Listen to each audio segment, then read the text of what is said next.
नमस्कार, स्वागत, अभिनंदन आप सभी का मौसम तक चैनल पर। मैं हूं देवेंद्र त्रिपाठी। दोस्तों, अगले 3 दिनों में यानी 17, 18 और 19 अक्टूबर को देश में कितना बदल सकता है मौसम, आइए जानते हैं इस बुलेटिन में। इसमें हम बात 3 दिनों की करते हैं और उत्तर प्रदेश, बिहार का साप्ताहिक मौसम पूर्वानुमान आप देख सकते हैं न्यूज़ मीडिया मंच पर। लिंक आपको यहाँ पर कम्युनिटी में मिल जाएगा।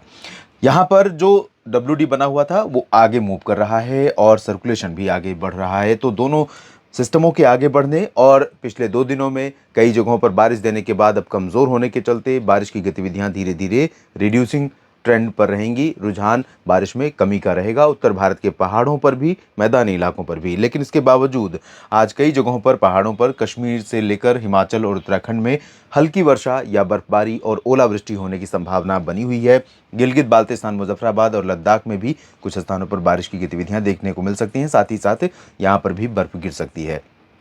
नीचे की तरफ आते हैं, जिसमें पंजाब, राजस्थान, हरियाणा और उत्तर प्रदेश के क्षेत्र शामिल हैं, दिल्ली भी है। तो यहाँ पर भी कुछ जगहों पर बूंदें पड़ सकती हैं, हल्की वर्षा हो सकती है या ओले गिर सकते हैं। वजह यह है कि क्लाउडिंग अभी यहाँ पर बनी हुई है। तो पंजाब में तरन तारण से लेकर फजिल्का, फरीदकोट, श्री मुक्तसर साहिब और बरनाला, मोगा और आसपास के भागों में, और हरियाणा की बात अगर करें तो दोनों तरफ उत्तर में पंचकुला, अंबाला, यमुनानगर, करनाल और चंडीगढ़, और साथ ही साथ नीचे के हिस्सों में सिरसा, हिसार, फतेहाबाद और करनाल, सोनीपत से लेकर पानीपत, रोहतक और रेवाड़ी, चरखी दादरी, झज्जर, महेंद्रगढ़, और इधर चूरू, गंगानगर, हनुमानगढ़ से लेकर जैसलमेर और बीकानेर तक। साथ ही साथ इधर आ पाएंगे तो जयपुर के ऊपर में भरतपुर, अलवर, दौसा, धौलपुर, करौली और झुंझुनू तथा आसपास के भागों में।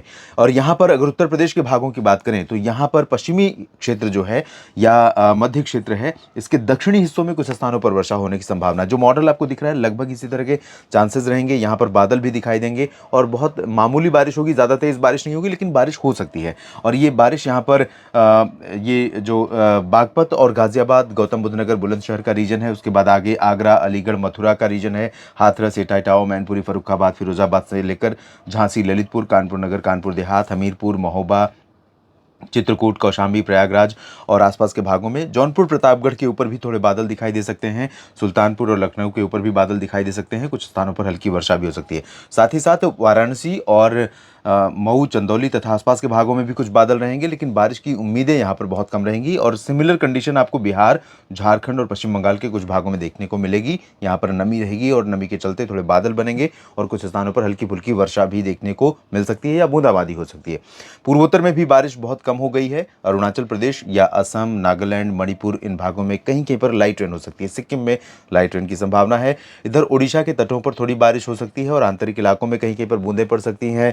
और इसी तरह की संभावना आपको देखने को मिल सकती है मध्य प्रदेश के ऊपरी इलाकों में, ग्वालियर, मुरैना, शिवपुरी, श्योपुर और नीमच, रतलाम तथा इधर सागर और रीवा, सीधी, सिंगरौली।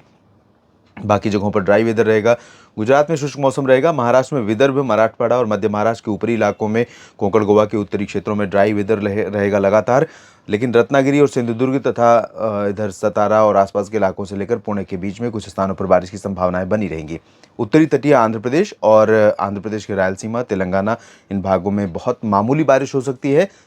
जो बारिश की इंटेंसिटी अच्छी वाली होगी अगले 24 घंटों के लिए या आज दिन और रात के लिए, वो होगी कर्नाटक के तटों पर और केरल तथा तमिलनाडु के तमाम इलाकों में। लक्षद्वीप में भी कई जगहों पर अच्छी बारिश देखने को मिल सकती है आज और अगले 24 घंटों के दौरान। अब से लेकर अगले 24 घंटों के बीच में एक सर्कुलेशन जो यहाँ पर बना हुआ है अरब सागर में, वो लो प्रेशर में तब्दील हो सकता है। और इसी सिस्टम के बारे में मैं बार बार कह रहा हूँ कि इंटेंसिफाई होकर इसके डिप्रेशन, डीप डिप्रेशन या तूफान बनने की संभावनाएं नजर आ रही हैं। लेकिन ये अभी इस बारे में थोड़ा सा जल्दबाजी है कुछ भी कहना।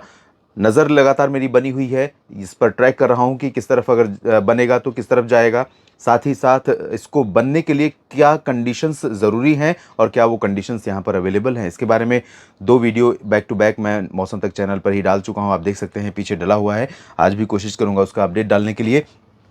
इसके अलावा बंगाल की खाड़ी में भी मॉडल कई बार इंडिकेट कर रहा है कि यहाँ पर भी एक सर्कुलेशन बन रहा है और ये लो प्रेशर बनेगा। लो प्रेशर बनने के बाद इसके भी इंटेंसिफिकेशन के चांसेस रहेंगे।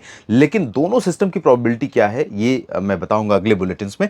फिलहाल इन दोनों सिस्टमों के प्रभावशाली होने की संभावनाओं के बीच में यहाँ पर पूर्वी तटों पर ओडिशा से लेकर आंध्र प्रदेश और तमिलनाडु के तटों पर लाइट रेन होने की संभावना रहेगी और पूर्वी हवाएं जो आर्द्रता वाली हैं वो थोड़ा सा बढ़ने लगेंगी। नॉर्थ ईस्ट मानसून सेट होने का समय भी आ गया है। 20 अक्टूबर के आसपास से यहाँ से शुरुआत हो जाती है।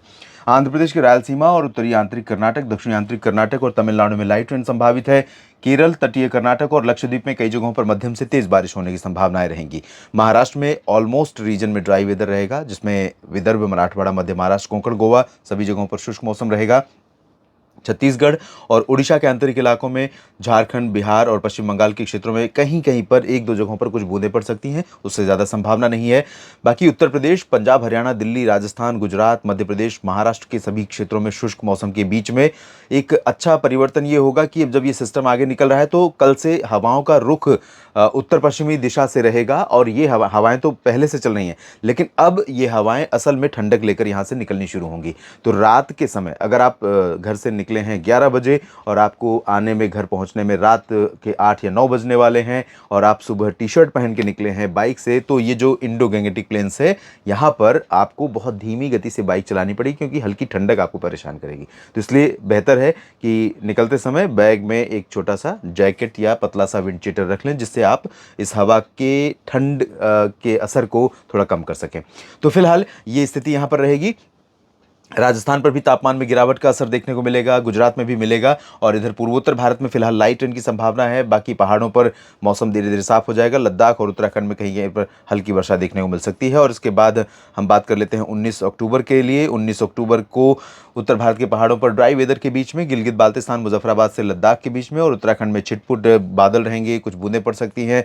और एक सर्कुलेशन के कारण यहाँ पर मध्य पाकिस्तान पर कुछ गतिविधियाँ हो रही हैं, तो उसका असर थोड़ा सा पश्चिमी राजस्थान पर, बीकानेर और जैसलमेर की सीमाओं पर दिख सकता है। हल्के फुल्के बादल आ सकते हैं, थोड़ी बहुत वर्षा भी या बूंदाबांदी हो सकती है, लेकिन ज़्यादा स्ट्रॉन्ग पॉसिबिलिटी फिलहाल नहीं है। पंजाब, हरियाणा, दिल्ली और उत्तर प्रदेश, बिहार, झारखंड, पश्चिम बंगाल और उड़ीसा, छत्तीसगढ़, मध्य प्रदेश के पूर्वी या उत्तरी क्षेत्रों में अधिकांश जगहों पर उत्तरी हवाओं का असर होने के कारण न्यूनतम तापमान में गिरावट रहेगी। रात और सुबह के समय मौसम काफ़ी ठंडा रहेगा, दिन में गर्मी रहेगी, लेकिन गुजरात और महाराष्ट्र, इन सभी क्षेत्रों में ड्राई वेदर और वार्म वेदर रहेगा। दक्षिण भारत के क्षेत्रों में तटों पर, पूर्वी तटों पर इंटेंसिटी हवाओं की बढ़ती हुई नजर आ रही है। देखिए हवाएं तेज हो रही हैं और ये इंडिकेशन है कि नॉर्थ ईस्ट मानसून अब आ रहा है। तो मिनी मानसून देश में दस्तक देने वाला है जल्दी ही।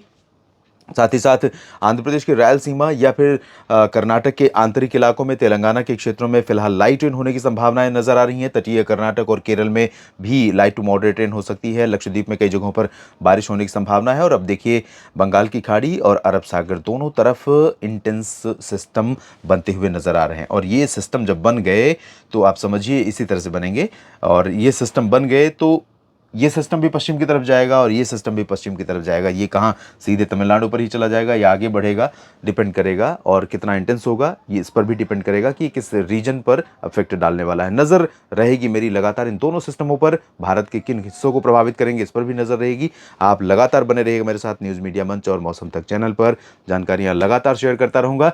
आपको कैसी लगती है मेरी जानकारी कमेंट बॉक्स में ज़रूर बताइए। आपके कमेंट्स में पढ़ने की कोशिश करता हूँ और उसको मौसम पूर्वानुमान में शामिल करने का प्रयास करता हूं। और साथ ही साथ अगर उपयोगी हैं ये जानकारियां तो शेयर और लाइक करना बिल्कुल ना भूलें। साथ ही साथ चैनल को सब्सक्राइब नहीं किया है तो आपसे निवेदन करूंगा कि चैनल को सब्सक्राइब ज़रूर कर लीजिए। आप सभी का दिल से शुक्रिया।